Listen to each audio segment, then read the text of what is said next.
Thank you to our sponsor for Season 2, Punto Space. The contemporary raw space combines capacity with intimacy. 4 distinct spaces on 3 levels encompass more than 3,500 square feet. Custom configurations, a state-of-the-art audio-visual system, and full-service support provide endless possibilities for realizing your creative vision. Welcome to Currency Shift, the podcast where we showcase and share insights from first, only, and the disruptive. These are people who are creating new lanes and carving new paths for women, people of color, and diversity and inclusion. My name is Sade Simone. Let's get started.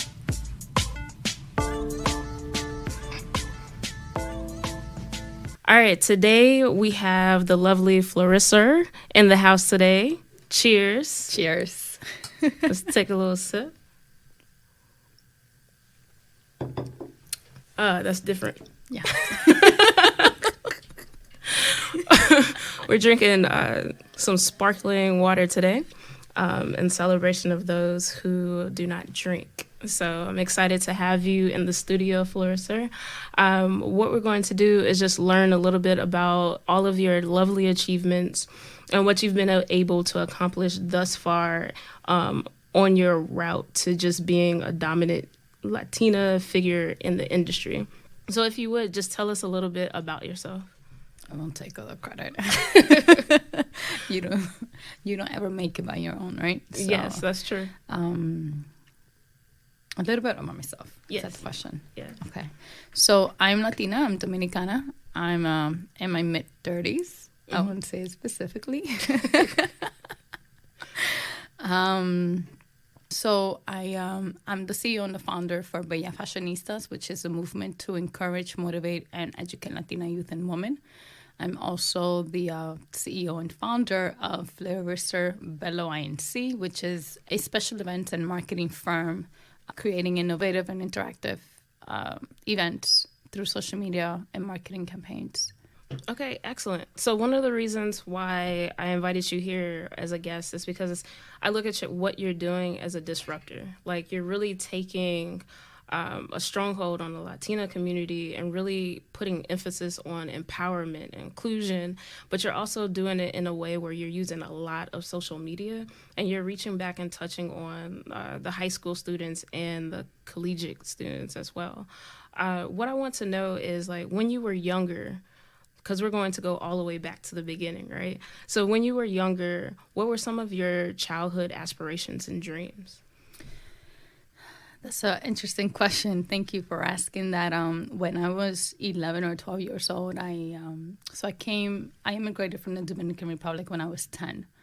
And I remember sitting at my house in front of a TV, watching TV throughout the summer all day. And I said there needs to be something else to this. Like, I can't literally stay all day at home, watch TV, and do house chores, right? Yeah. And just wait for my mom to give me directions on what to cook before she gets in and prepare. So I said to myself, how can I, right, be able to go into the industry of entertainment?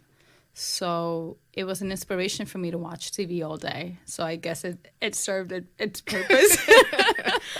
It served its purpose because I said to myself, I want to be a reporter. I want to be a backup dancer. Yeah. I want to be into the industry. But I saw that so far ahead, right? Because I'm from the Bronx. My parents don't know anyone that worked in the city to my understanding back then. And I said, Lord, how can I be able to work in the industry?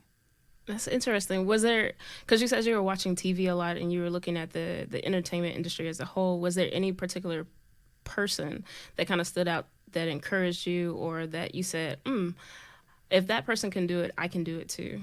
No. That came up throughout the course of growing up and maturing, right? So I just doubted a lot who my parents knew. I doubted the fact that I'm Latina from the Bronx and that I saw myself in a room with 4 walls that didn't have the access. So what I said was, God, how can I meet someone from the industry? So that was at the age of 12, 11, 12, I always knew that I wanted to be a film producer, right? So how did I come into that realization? When I was in my middle school, my teacher gave us a report to do, and they said, look into the industry that you want to land in and do research on the position. So I said to my father, I said, Dad, I think I want to be a film producer. He said, oh, my daughter, like, I don't know how I'm going to get you there, right? So, and I know that at that point we had teachers that guided us with different high schools, right? So at that point I had to look into different high schools, and there were high schools that were specialized in their particular field. For me, back in the 90s, there wasn't that many that focus in film, right? Yeah. Now they have a larger curriculum. So I did this report, and my mom, who was a pastor, right, she would have groups where she would have prayer nights and all that stuff. So we ended up going to my godmother, what's this called? You know, Catholics have confirmations, right? Is that what it is? I think so. I'm not really religious, so. I can't remember. Oh my God. So but I think it's confirmation. So my godmother confirmation, her daughter, they have a brownstone in the Bronx near me. I was so amazed. We went for a prayer night, and I was so amazed with the architecture and the high ceilings. And, you know, I went into the room. They invited me to the room, and they gave me a tour of the house. And I saw that a family of probably 5 siblings, right? One of them was attending Fordham for her law degree. And she said to me, she sat down with me and she said, so what do you want to do? I was 14, 15. Yeah. And I said to her, well, I want to be a film producer. She's like, oh my God, I work at Channel 13. I said, wow. No way. And she says to me, I'm going to see if you could do an internship and come in and to get you into the area where you want to land. So that for me, fast forward, a month and a half later, I was already working at Channel 13 as a production assistant for the multimedia department. Wow. So I said, wow. I first of all, I doubted my parents. Yeah. But then I kind of doubted myself, right? Which we all come across that. And ever since then, it has been a shift. It was a shift in my life. Let's speak to that a little bit. What was it like for you? What was the culture like in the job that you were in? Because you were interning in the industry, but what was the culture like when you first started as an intern? Like, what did you notice? Did you feel comfortable? Was it like, did you see other Latino women that looked like you? And like, can you speak to that for a second? Yes. So I was everyone's little sister. Yeah. The culture was 99% Caucasian. Probably 0.1% Asian, and then Latina was probably half of that, right? Yeah. I was the second Latina there, more of darker complexion. There was another one that I reported to. She's Cuban. It was, after all, they protected me. They taught me like SAT words because I was in junior year, like 10th to junior year at that point. And they literally taught me a lot. And I said to myself, wow, this is an incredible experience. Well, that's good. I'm glad that you have that experience, because I know a lot of people, when they're the first or the only, they talk about how lonely it is, or how complicated it is to try to fit in where you're assumed as you're not a good fit. Right? So some people go through imposter syndrome. Some people, they feel like they have to change who they are, whether it's their hair or the way they dress or the way they speak. So I'm glad that you had that, essentially that support system that was there for you. So let's fast forward to you moving forward in the industry. You're blossoming, you're grooming. What type of struggles did you face as you moved into doing your own thing and really building yourself in that community of media?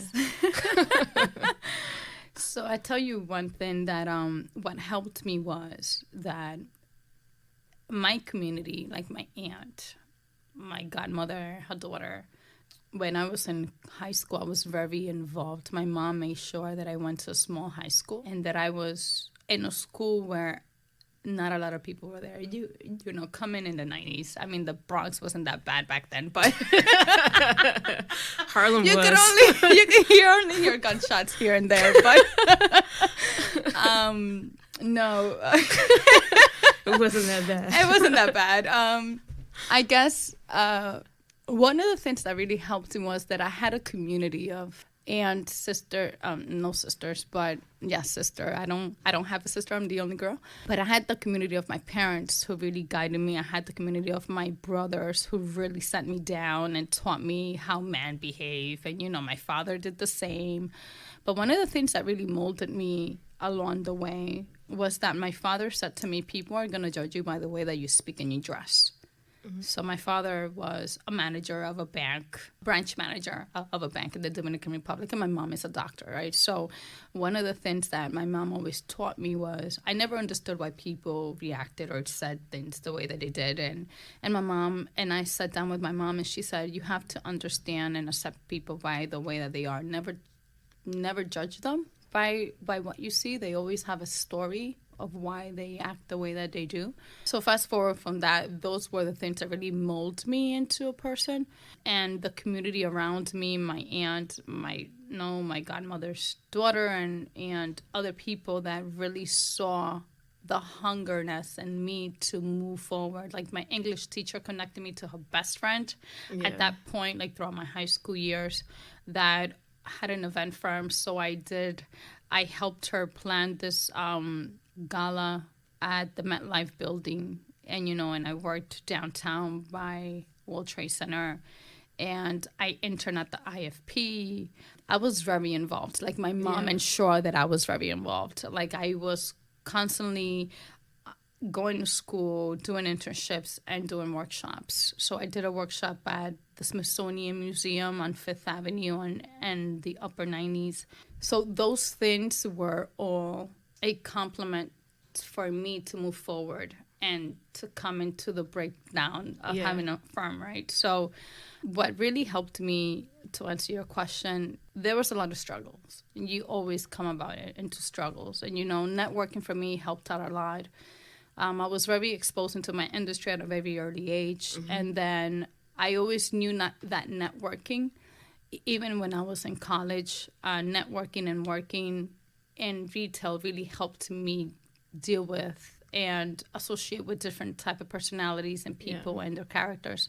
But it's just so much fast forward, right? Because I worked in retail, and from that, by a connection of a family member, I was able to go into healthcare, and that helped me pay my way to college. So when I was in college, I always knew what I wanted to do, which was events, right? Yes.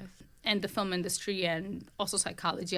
Those were the 3 degrees that I always wanted to pursue, right? So one of the things that really helped me constantly being in the industry. So I became a subscriber and a student member of what it's now Best Bash.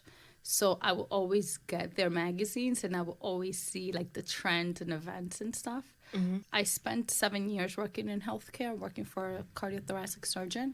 Yeah. And you come into a point in your life where, okay, what's next, right? Mm-hmm. Especially if you're working in an area that's not something that you want to pursue. You're passionate, yes. Right. And for me, it was, God, how can I break out of this and move forward? Yeah. So I literally managed the office with my eyes closed, and I helped so many.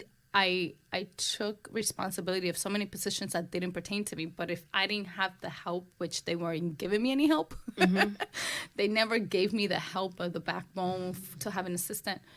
I just dealt with it and worked my 80, 60 hours a week. That can feel kind of draining, though. Like, it was. Spiritually and emotionally. Yes. And when you're working in something that isn't like your passion or where you can fulfill your full potential. So how did you move out of that? Like what was the defining moment where you were like, all right, I'm working 80 to 60 hours. I don't have help. Like what was it that was that pivotal moment where you shifted back onto your passion? God. I think that we always need to hit rock bottom in order to understand. And it's not, it's more internally. And physically and professionally, right? Yeah. So when you feel like that, you know that you could do something else that's bigger. I had fear. I dealt with this fear barrier, and I said, no, I'm gonna go back. So I looked at myself when I was younger, and I said, I was so active in my career when I was younger. Even when I even reached my career, I said, I need to get my feet wet. So I started going back to BizBash. I started networking. I went into this conference. I had so many days off. I never took any because I didn't have the time. And I had all these vacation days, and I literally just took a leap of faith. And I said, I'm going to go to this conference. I missed the New York one, so I'm going to go to Fort Lauderdale. When I went to Fort Lauderdale. For the BizBash? For the BizBash. Okay. I had 8 companies that wanted to hire me. What? I said, How? I'm not. It's walking in confidence. It's wearing the right clothing. Yeah. It's speaking the right way. It's showing the eagerness and the hungriness that you have to move forward. And they said, Flersier, I have a room for you. You just need a car to get around. I said, okay, that sounds great. Did you have your license at all? 'Cause Yes, you're from the yes. Bronx? Okay. So when I was 17, let me tell you, I was from the Bronx. So people think that we don't have licenses. Yeah, I'm sorry. That's I'm a not from New York, misconception. guys. But being in New York, everybody like takes the train and Yes. like maneuvers. When I was 17, before I graduated high school, I had my license. Okay, cool. So I, which was another conversation. And They what said was that you needed a car. So you had 8 offers. Yes, in Florida, for Florida. Yeah. And I said to myself, I can't. I need to go back to New York. So I said, thank you, everyone, for the opportunity of lining up my life in Fort Lauderdale. So you turned all the offers down? Yes, I did. Wow. What made you do that? Like, what was the... Because they say trust your gut a lot and listen to the little voice that says... that's trying to guide you. Was there a little voice that was guiding you when you were being showered with all these offers that made you kind of sit back and say, wait, no? So I knew that there was something, yes. So that's the Holy Spirit. That's the Holy Spirit. So I just felt, at that point, I didn't know what the Holy Spirit was. So I just said, something that's not right here. And I have to go back to my parents. I need to help them out. And I need to do what I need to do in New York, not in Fort Lauderdale, not in Miami, not in Florida, not anywhere. So, and it worked for the best because I came back. Yeah. And I teamed up with someone that wanted to do a fashion show. So I was taking the lead on that and doing all the scoutings and other training for the girls, for the models. Then began to do fashion shows. I worked with celebrities such as Ice-T. I worked with fashion designers, and then that led into another area in my life to go independently. From that, I wanted to get my feet wet, and I always had a vision, right? So when you have a vision and you have your feet wet, I mean, and you want to get your feet wet, sorry. And you're in the process. So the process is very important in anyone's life because it will take you from point A to point B, no matter what the circumstance is. For me, I was able to show my talent and work for free for a lot of people. And that led me to have my own farm. And that led me to go to the Grammys, to the Latin Grammys. Yeah. In 2011. And, I met incredible people that believed in me, that trusted me. And I turned down the opportunity to have my own firm. Oh, wow. And then I said to the person, well, I'm going to the Grammys. And then that person said, for what? I said, I don't know, but I'm just going to go. It's an opportunity you don't see every day. He says, but what are you going to do with it? I said, I don't know. So I came back and I sat down with that person.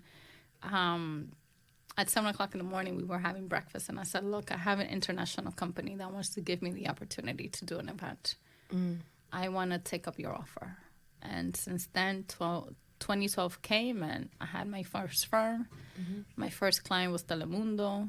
Then they referred me to NBC. Then they referred me to other clients. and to the network. And it's been till today a blessing. Yeah. So let's talk about that a little deeper. So one of the things that the podcast focuses on as far as like being called currency shift is social currency. And social currency is how you use your online connections to affect your life offline and vice versa. So it's a mixture of you using social media, you tapping into your personal network and the connections that you have to affect your personal, your business and your career growth and your community. And it sounds like from your story, from a young age, your parents were tapping into their social currency. Even though like everything online wasn't as big as it is now, they were doing networking for you to kind of move you around. How are you using your social currency now? With like LinkedIn, Instagram, and other platforms that you use, how are you using those platforms to really push your voice forward and to grow your business? I should use it more because I really don't do much.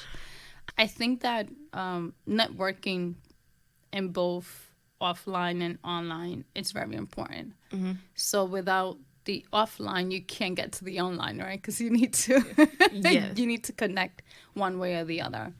And for me, doing social media since 2012 has really taught me a lot till today. And yes, there's a power in social media because although you're not connecting to those people on a daily basis, you do on social media. Yes. And doing a lot of marketing online and offline because although you're in social media, you need to connect with them and regroup with those folks and reconnect.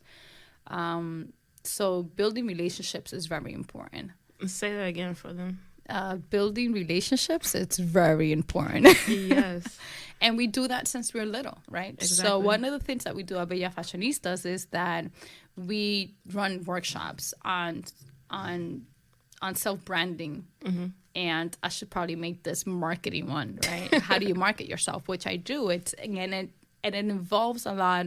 And we also host we also have a networking workshops where we speak about this. Mm-hmm. So staying true to yourself and knowing who you are, it really is going to carry on in everything that you do.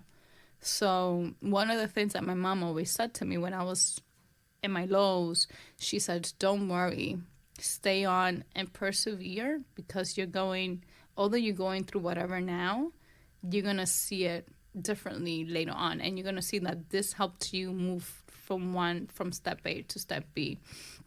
And I used to get frustrated because I wanted to get a job and I couldn't. And a lot of those things, they really help you and anyone move from one place to another. So one of the things that is important is carry on no matter how frustrated we may become. Yes. In life. No matter how frustrated we may become in life. No matter if we don't get the job that we want or anything like that, never show that to anyone or make it very transparent. I think that there needs to be an offline and an online. Yeah, for your personal emotions. For your personal emotions. But, not that any had any influence in that, but I don't know why I even said that. But one of the things that really does help is maintaining true to yourself, knowing what you want, knowing where you want to be, write it down on paper, what your vision is, which I tell the students. Write what you want to do and be in the future because at some point you're going to look back into this and you're going to see how everything had unveiled. And the relationships are as important in life that would carry you on. So Brittany, we met a year ago, and look at us today. Yes. You didn't have your podcast back then. Right. But you were able to connect. We were able to connect at some point. We were able to connect via LinkedIn. Yes. She says she doesn't use social media a lot, but that's not true. No. I actually do now. Yeah. Back then I didn't. But now I see the value of it because I work with it. So I manage accounts for clients on social media, and if you don't have a consistency and having different stories or uploads or anything like that and letting people know what you're doing, then you wouldn't be able to know that. Then you're really not in their face, right? Exactly. In other words. So if I didn't see what you were doing, if you didn't send me the invitations Exactly. for your conference, which we couldn't attend, you could have come to mine last year and I couldn't attend yours. But staying in touch and staying true to yourself. Right. And keeping that self-image and self-branding of who you are really helps you move forward. Yeah. Yes. No, you hit the nail right on the head. It's so true. Like, understanding, because yes, we met a year ago. We were doing a panel at a college, but then afterwards we all connected on LinkedIn. We all just followed each other, and because she does a great job of posting on not only social media, like she in the studio right now, we taking pictures, but because she does such a great job at it, I was able to know, all right, she is one of the people that I definitely want on the podcast, because I'm seeing all the things that you're doing with the Latina youth and making sure that they're and feeling empowered and growing. Talk to us a little bit about why you decided to branch off and start Bello Fashionistas and really have that push for the Latina youth. So Bella Fashionista began of a want and a need, right? Mm-hmm. So attending all these Latin billboards, Latin Grammys, networking with C-levels, and all these people in the industry and in the entertainment and other industries, and looking at what social media, what you see in social media, this was back in 2012, 2014, 2015, I noticed that there wasn't anyone that was giving a positive role model to our youth. And this just doesn't go to our Latino youth, but it goes to everyone in general.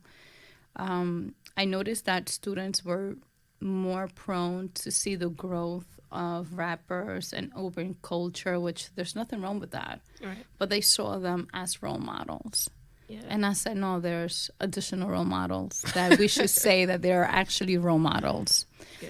And I don't mean to say what I said now, because rappers and urban culture artists have to go through a process, but the youth was only focused on their success and not focused on how they got there.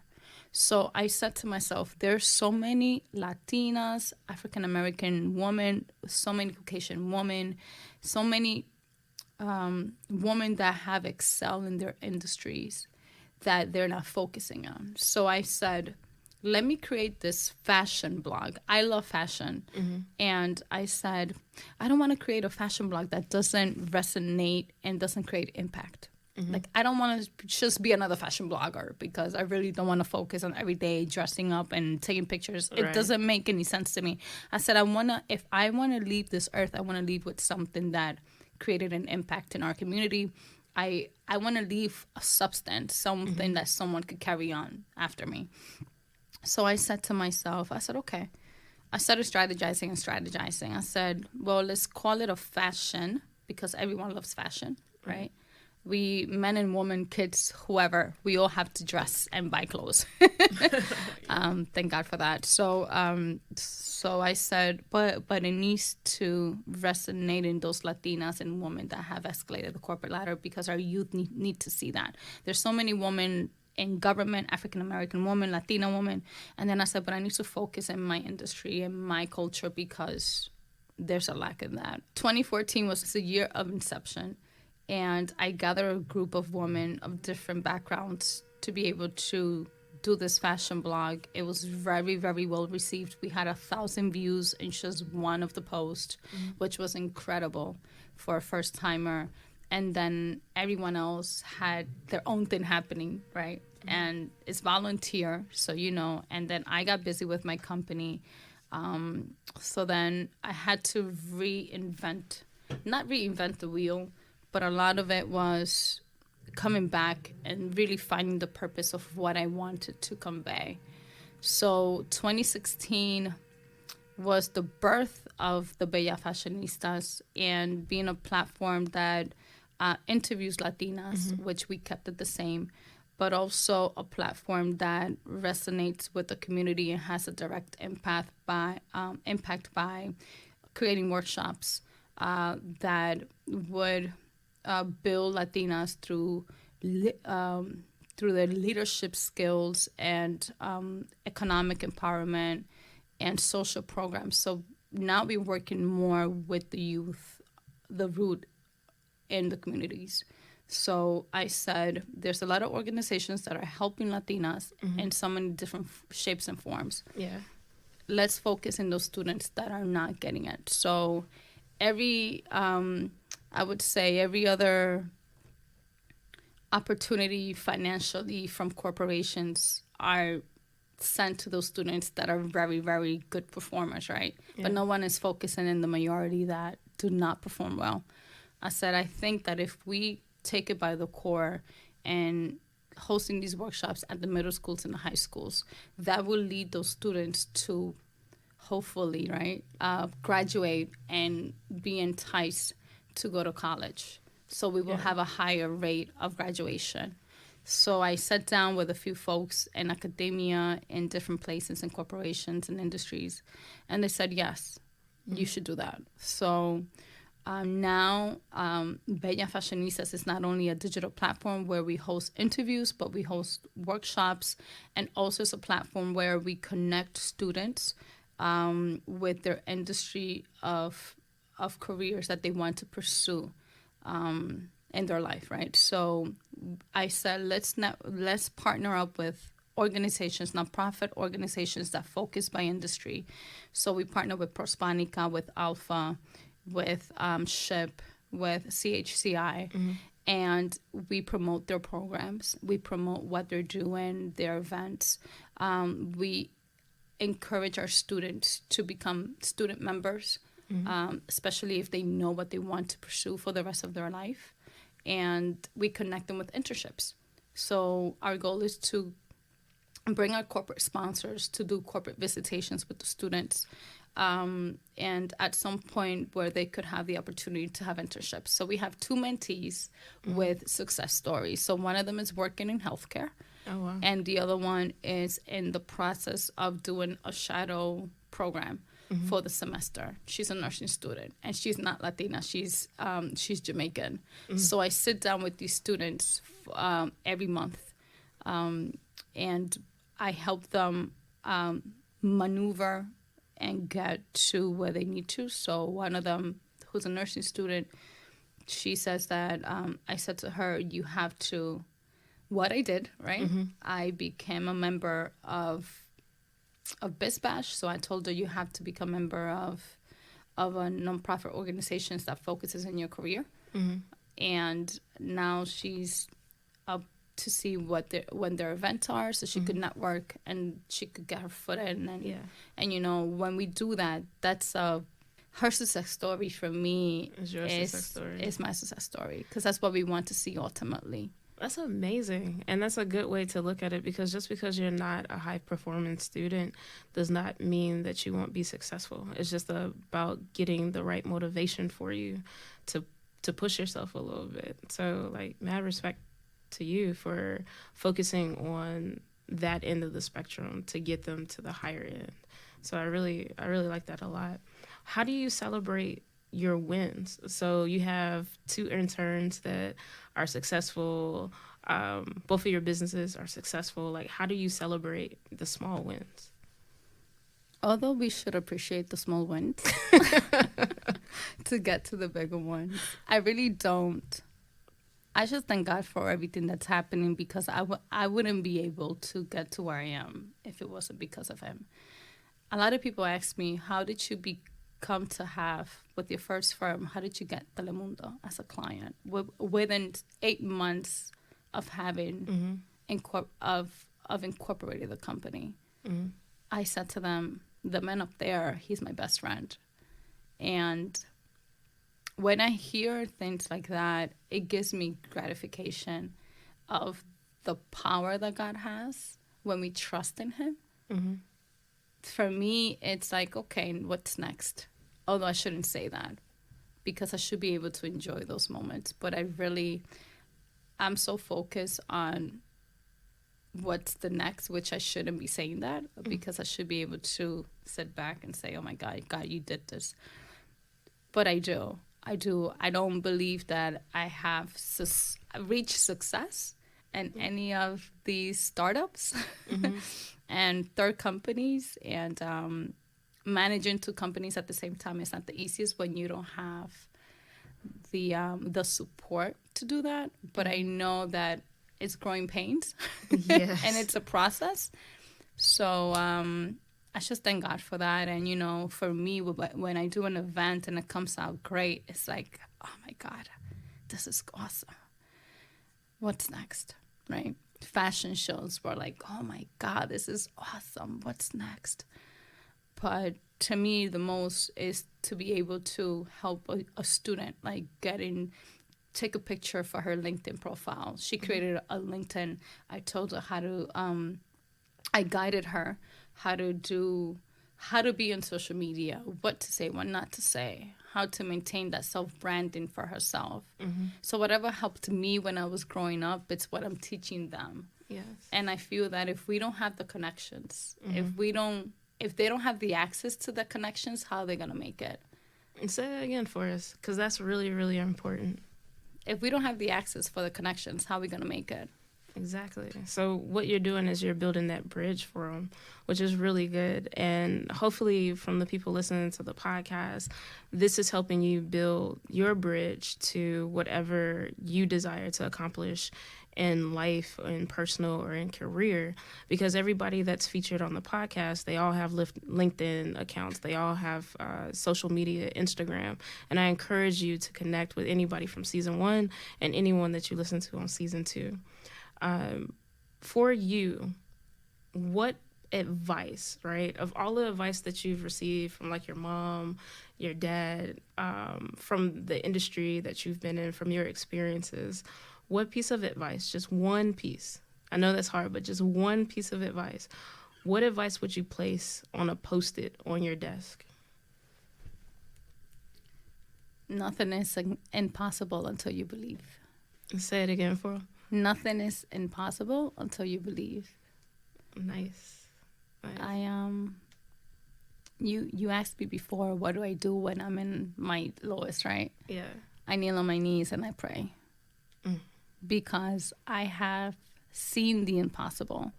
And I tell my students, it's not about your physical. Your physical is a complement. Education and knowing who you are, it's what's going to get you to where you want to be. And I tell my nephew, your attitude is not going to get you anywhere. It's like having a car with no wheels. You won't get anywhere, right? And he says, okay. So I be nice and kind, not dumb and stupid. I mean, not that anyone is dumb and stupid, but we are all, I feel that some of us are not exposed to certain things, so we don't know, and it's part of the ignorance and us being, what is that word I want to look for? Naive.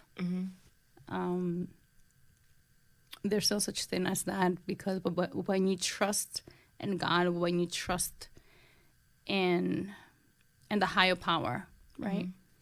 Nothing is impossible. So I have that on my wall. We've all gone through bad moments, and we came out of them. Yeah. But out of the bad moments, they build character in ourselves. And I think that your character plays a major role anywhere that we go. That's true. And that just follows you. So that's our marketing, right? Our characters are marketing. How you treat others and everything. I like the fact that the reoccurring theme here is like you need to know yourself. Right? And then you need to lean on the higher power, whatever it is that you believe, lean into that and trust yourself. And that's all really, really good. Thank you for that. And I hope the listeners really take it in, because what you're doing is you're dropping a lot of gems, like a lot of good notes. Now is the last part of the podcast, which is the speed round. So I'll ask you a few questions, and it's just really whatever comes to mind, the first thing that comes to mind. You remind me of Bello Fashionista questionnaires, because I have that with my interviewees. Yeah? Yes, I should bring you onto the show. I'm down for it. This is social currency in action, right? She's going to bring me on her show. I'm excited about that. Anybody that wants me on their show, holler at me. I'm excited. Yes. All right. You ready? Yes. You didn't send me those questions. I know, on purpose. This is a speed round. Yeah. Yeah, when you come on the show, you don't get all the questions sent to you. You get like a rough outline. But this is the speed round. You ready? Mm-hmm. All right. What gets you out of bed?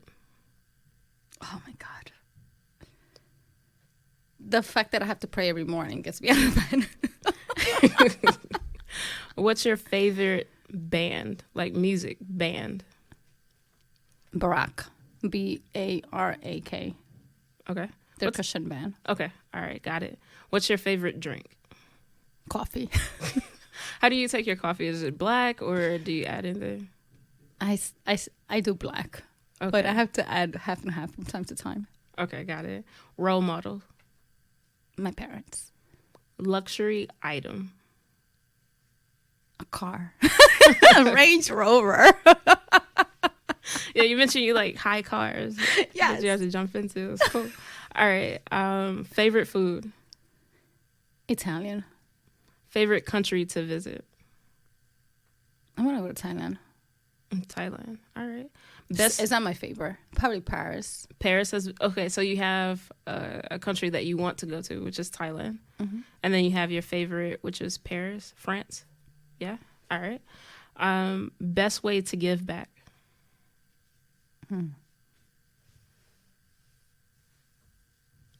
Be kind. I like that. Retirement place? Probably sitting by the beach every day. So a beach spot? Beach spot, yeah. All right. Favorite cartoon? Donald Duck. I wouldn't say that, but Speedy Gonzalez should probably be it. No, whatever first came to mind is probably what was true. Donald Duck. All right, drama. Is this a movie? No, it's whatever. Whatever comes to mind when you hear the word drama. Oh, God, arguments. Comedy. I'm not too good at this stuff. You don't have to be good. That's the fun of it. Comedy. What is this guy's name? Who's British and he has a show that he interviews. Gosh. He has the Range Rover series where he interviews all these. I'm sorry. I know it's 7 seconds, but it's... Is it on Netflix? Not necessarily. He has a show. I'm not sure. Matt? No? He's British. No? All right. Well, we'll keep it moving. So you like comedic interviews? Yes. Okay, perfect. All right. What is happy? Happy is knowing who you are and being in your still moment. Yeah. I like that. Being in your still moment. Nice.